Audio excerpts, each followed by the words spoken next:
જય શ્રીમન નારાયણ. રામાનુજદાસ શ્રીમાન ગટ્ટુ વેણુગોપાલ સ્વામી દ્વારા વર્ણન કરેલ શ્રીમદ ભગવદ્ ગીતાનું ગુજરાતી ભાષાંતર હું આપને કહી રહી છું.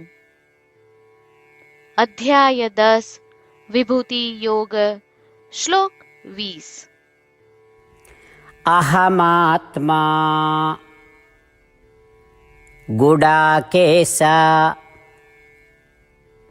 સર્વભૂત આશયસ્થિતઃ અહમાદિશ્ચ મધ્યંચ ભૂતાનામ અંત એવ ચ. ઓમ. ગીતાચાર્ય શ્રી કૃષ્ણ પરમાત્મા અર્જુન સાથે આપણને બધાને વિભૂતિ યોગ શીખવી રહ્યા છે. પરમાત્મા કહે છે, અર્જુન, હું સર્વ જીવોના હૃદયમાં નિવાસ કરતો પરમ આત્મા છું. અર્જુન, હું જ સર્વ જીવોના જન્મ, જીવન, અસ્તિત્વ અને અંતનું કારણ છું. અર્થાત હું સર્વે જીવોનો આરંભ, મધ્ય અને અંત છું. હું સર્વે જીવોનો સર્જક, પાલનહાર અને વિસર્જક છું. આ પ્રમાણે શ્રી કૃષ્ણ પરમાત્મા કહે છે, તેઓ સર્વ પ્રાણીઓના આત્મા છે અને તેઓ સર્વ પ્રાણીઓના કર્મનું કારણ છે. આને તેમની વિભૂતિ કહે છે. આ ઉપરાંત શ્રી કૃષ્ણ પરમાત્મા કહી રહ્યા છે કે તેઓ સર્વે જીવોના જન્મ, જીવન, અસ્તિત્વ અને વિનાશ માટે ઉત્તરદાયી છે. આને તેમનો યોગ કહે છે. ચાલો આપણે શ્રી કૃષ્ણ પરમાત્માના ઉપદેશોને મનમાં રાખીએ. ચાલો હૃદયમાં પ્રત્યેક સમયે શ્રીમન નારાયણની ઉપસ્થિતિ અનુભવીએ. શ્રી કૃષ્ણ પરમાત્માનું શરણ લઈ આપણા જીવનને અર્થપૂર્ણ બનાવવાનો પ્રયાસ કરતા ચાલો આપણે શ્રી કૃષ્ણ પરમાત્માના શબ્દોનું આ શ્લોક સ્વરૂપે પુનરાવર્તન કરીએ. અહમાત્મા ગુડાકેશ સર્વભૂતાશયસ્થિતઃ અહમાદિશ્ચ મધ્યંચ ભૂતાનામ અંત એવ ચ. શ્રીમન્નારાયણ કરિષ્યે વચનમ તવ. સર્વં શ્રીકૃષ્ણાર્પણમસ્તુ. જય શ્રીમન્નારાયણ. શ્રી કૃષ્ણ પરમાત્માએ આખી ભગવદ્ ગીતાનો સાર અધ્યાય 18ના શ્લોક 65 થી 70માં 8 ઉપદેશ દ્વારા કહ્યો છે. શ્રી કૃષ્ણ કહે છે, જે મારા આ 8 ઉપદેશ અનુસરે છે તે મને પ્રિય છે. એ સર્વે ભક્તોનું હું બધી જ રીતે રક્ષણ કરીશ. શ્રી કૃષ્ણ પરમાત્મા પાસેથી આખી ભગવદ્ ગીતા સાંભળ્યા પછી અર્જુન કહે છે, કરિષ્યે વચનમ તવ. એટલે, કૃષ્ણ, હું તમારી આજ્ઞાનું પાલન કરીશ. તમે કહો છો એમ કરીશ.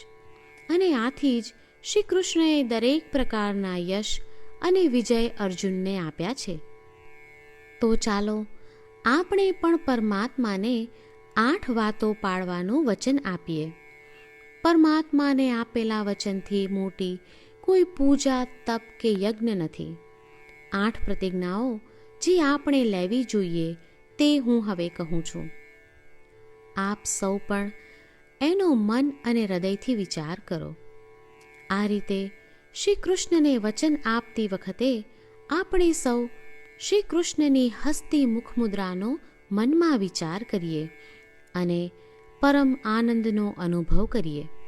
જય શ્રીમન્નારાયણ. આપણા 8 વચનો આ પ્રમાણે છે.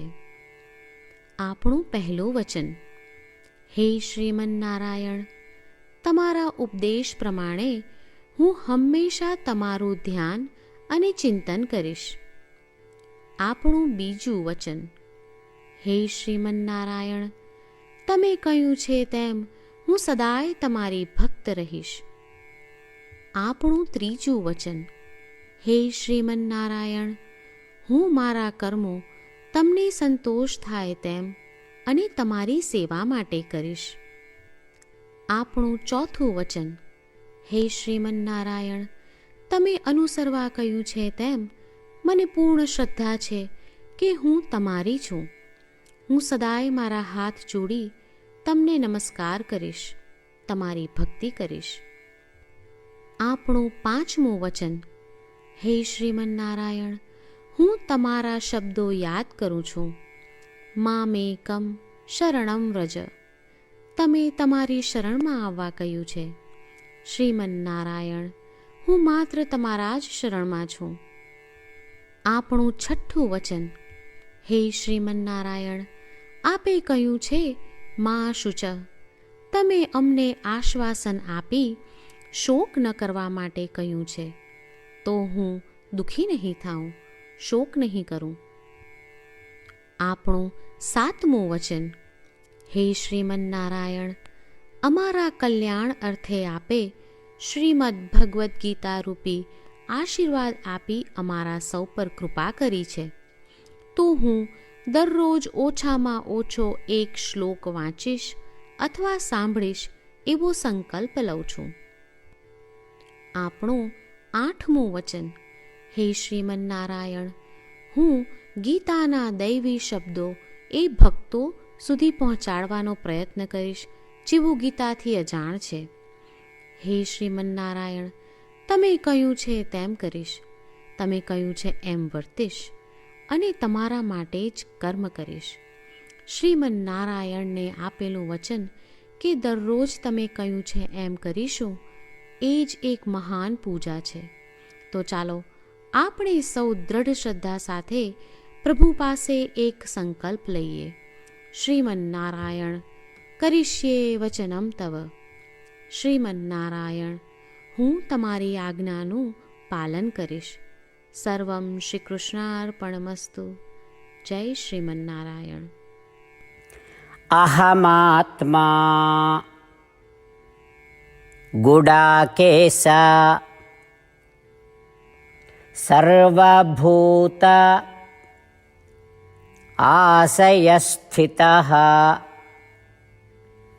અહમાદિશ્ચ મધ્યંચ ભૂતાનાં અંત એવ ચ. ઓમ.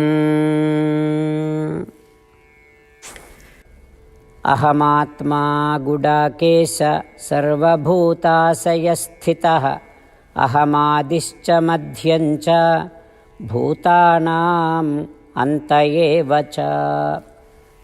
શ્રીમન્નારાયણ, કરીષ્યે વચનમ તવ. સર્વં શ્રીકૃષ્ણાર્પણમસ્તુ. જય શ્રીમન્નારાયણ. જય શ્રીમન્નારાયણ. તમામ ભક્તોને ખાસ વિનંતી.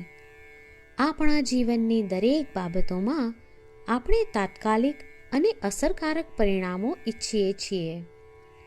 આ પ્રાપ્ત કરવા માટે ચાલો દરરોજ 1 મિનિટ ફાળવીએ અને નારાયણાસ્ત્રમ વાંચીએ.